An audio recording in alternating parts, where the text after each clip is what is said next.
When you're overlashing, you're going to want to use the Overlash Assembly that bolts onto the front of the lasher. You're going to need to remove the bumper plate and then replace it with the Overlash Assembly, which we'll show in a different video. You can't use your strand lock since you already have a bundle there.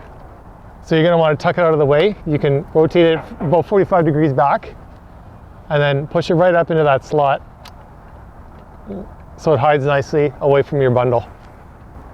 Make sure your front roller is secure, your back gate's closed, your back rollers are secure. As snug as you can against that bundle. Secure your tow rope and then proceed to pull.